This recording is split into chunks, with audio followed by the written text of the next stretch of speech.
안녕하십니까. 박희석 교수입니다. 지난 3월 9일 대통령 선거 때 윤석열 후보 측과 이재명 후보 측의 허위사실 공표 행위로 인해서 고발된 사례가 많이 있는데요. 이번 지방선거에서도 누구든지 허위사실 공표죄로 인해서 고발될 수 있기 때문에 허위사실 공표죄에 대해서 설명드리겠습니다. 이 허위사실 공표죄는 후보자나 후보자가 되고자 하는 자, 당내 경선에서 경선인이 당선되거나 되지 못하게 하기 위해서 학력, 경력, 출생지 등에 대해서 허위로 정보를 제공함으로 인해서 선거인의 올바른 판단을 왜곡시킬 수 있고 선거의 공정을 해칠 수 있기 때문에 이것을 방지하기 위해서 허위 사실 공표죄의 입법 취지가 있다고 하겠습니다. 허위 사실 공표죄에는 당선 목적 허위 사실 공표죄와 낙선 목적 허위 사실 공표죄, 정당 경선 관련 허위사실 공표죄가 있습니다. 당선 목적 허위사실 공표죄에는 행위 주체에는 아무 제한이 없습니다. 그렇기 때문에 선거운동을 할 수 없는 자나 또 미성년자도 이러한 행위 주체가 될 수가 있고, 그리고 대상을 본다면은 후보자, 여기 후보자에는 후보자가 되고자 하는 자가 포함이 됩니다.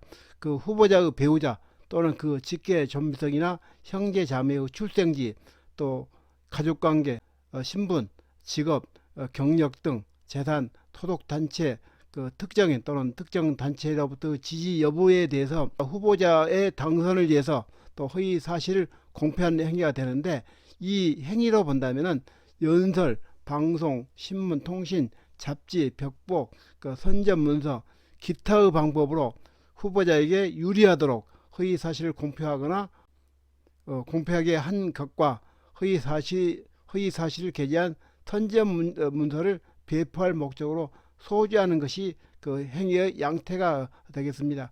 여기에서 경력 등이라고 한다면은 경력, 학력, 학위, 상벌을 말하는데, 학력은 정규 학력과 이에 준하는 애국의 정규 과정을 이수한 학력, 정규 학력을 게재하는 경우에는 졸업 또는 수료 당시의 학교만과 또 중퇴한 경우에는 수학 기간을 함께 게재하게끔 되어 있고, 그리고 정규 학력에 준하는 애국어 교육과정을 이수한 학력은 그 교육과정명과 수학기간 및 학위를 취득한 때의 취득 학위명을 게재해야 됩니다.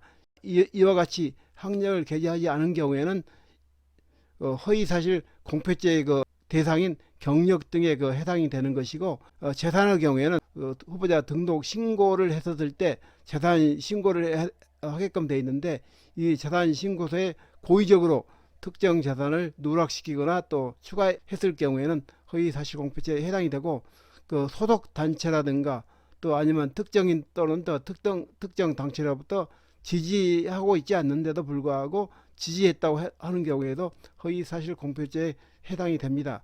그리고 여기에서 연설이나 방송, 신문, 통신, 잡지, 벽보, 여기 선거 벽보라든가 선거 공보 다 포함이 되는 것이고, 기타 방법으로 후보자에게 유리하도록 허위 사실을 공표한 행위이기 때문에 이 기타 방법에는 SNS상으로 허위 사실을 공표한 경우에나 홈페이지에다가 허위 사실을 공표해 놓고 있는 경우나 또 아니면 댓글로 허위 사실을 단 경우나 또 댓글로 허위 사실 공표 내용을 갖다가 전달하는 경우에도 전부 다 허위 사실 공표에 해당이 되겠습니다. 그리고 허위 사실과 공표를 본다면은 허위 사실은 사실에 부합되지 않는 사항으로서 선거인으로 하여금 후보자에 대한 정확한 판단을 그르치게 할 수 있을 정도로 구체성만 있으면 허위 사실이 해당이 됩니다. 그리고 단순한 가치 판단이라든가 평가를 내용으로 하는 의견 표현에 불과한 경우에는 이에 해당되지 않으나, 어떤 진술이 사실 주장인지 또는 의견 표현인지 이를 구별하기 위해서는 어느 통상적 의미와 용법, 문제된 말이나 사용된 문맥, 증명 가능성, 그 표현이 행하여진 사회적 상황 등 전체적 정황을 고려해서 판단해야 되는데, 보편적으로 후보자 등이 또 허위 사실을 공표했을 경우에 기자회견이라든가 언론을 통해서 허위 사실을 공표하는 경우가 많은데, 이럴 경우에 합리적 의심이 든다, 또 아니면 의혹이 있다, 이런 식으로 허위 사실을 공표한 경우가 있는데, 이 허위 사실이라는 것을 인식을 하고 허위 사실을 공표한 경우뿐만 아니라 이 허위 사실이 아닐지도 모르고 또 허위 사실일지도 모른다는 또 미필적 허위 사실일 경우에도 허위 사실 공표에 해당이 됩니다. 그리고 언론에 보도되었다든가 또 지역구 내에서 소문이 있다는 그 내용만 가지고 이 내용이 허위인지 허위가 아닌지를 확인도 거치지 않고 바로 이 내용을 공표를 했다 그러면 이 허위사실 공표죄가 해당이 되는 것이고, 그렇기 때문에 이 허위사실이 언론에 보도되었다 하더라도 이 언론에 보도된 내용이 허위인지 아닌지를 본인이 확인한 다음에 공표를 해야 되고, 그리고 시중에 소문이 있는 것은 사실이지만은 이 소문이 허위인 경우에 이 사실을 공표했을 경우에도 허위사실 공표죄에 해당이 됩니다.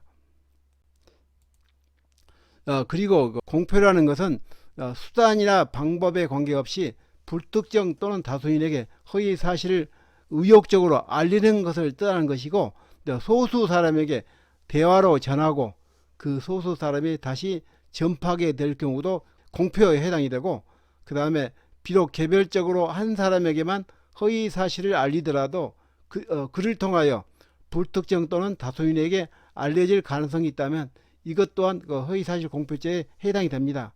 그리고 배포 목적의 소지의 경우에는 허위 사실에 게재된 목적물을 지배 의사로서 사실상 지배해 두는 것을 의미하는데, 몸 또는 가까이에 소지하는 것뿐만 아니라 자신의 실력 지배 관계가 미치는 장소에 보관하는 경우에도 배포 목적의 소지에 해당이 됩니다.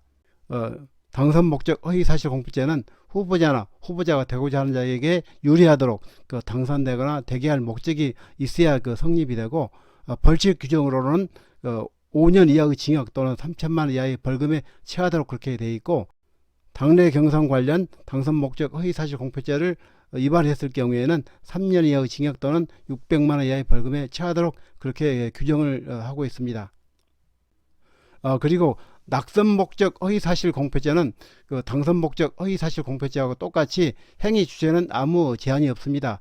그리고 대상도 후보자가 되고자 하는 자가 포함되고, 그 배우자 또는 그 직계 비속이나 형제 자매의 출생지, 가족관계, 신문 등 이러한 관련해서 허위 사실을 공표하는 경우에 해당이 되고, 행위 양태를 본다면은 연설, 방송, 신문, 통신, 잡지, 벽보, 선전문서 또는 기타 방법으로 후보자에게 불리하도록 허위 사실을 공표하거나 또 확인한 것이나 확인한 것, 그리고 허위 사실을 게재한 선전문서를 배포할 목적으로 소지한 이러한 양태가 있어야지 낙선 목적 허위 사실 공표죄에 해당이 됩니다. 이 낙선 목적 허위 사실 공표죄는 후보자나 후보자가 되고자 하는 자에게 불리하도록 당선되지 못하게 할 목적이 있어야 됩니다. 그리고 이 벌칙 규정은 7년 이하의 징역 또는 500만 원 이상 3천만 원 이하의 벌금에 처하도록 되어 있습니다. 이 낙선 목적 허위 사실 공표죄가 당선 목적 허위 사실 공표죄에 비해서 이 벌칙 규정이 훨씬 더 강하게 그렇게 규정이 되어 있습니다. 그렇기 때문에 이 낙선 목적 허위 사실 공표죄로 기소가 된 경우에는, 무죄를 선고받지 않는 경우에는 피선거권이 상실되어 당선이 된다 하더라도 당선 무효가 됩니다. 그렇기 때문에 피선거권 요건으로 선거법의 선거범으로 100만 원 이상 선고를 받은 경우에는 피선거권이 상실되어 당선이 무효가 되기 때문에 여기에는 벌칙 규정이 500만 원 이상 3천만 원 이하로 그렇게 되어 있습니다. 그리고 당내 경선 관련해서 낙선 목적 허위 사실 공표죄를 범했을 경우에는 5년 이하의 징역 또는 1천만 원 이하의 벌금에 처하도록 그렇게 되어 있습니다. 그리고 당내 경선 관련해서 허위 사실 공표를 했을 경우에는 이 경우에도 행위 주체는 아무런 제한이 없습니다. 그리고 대상은 경선 후보자, 그 배우자 또는 직계 존비속이나 형제 자매의 출생지, 또 가족관계 등이 되겠습니다.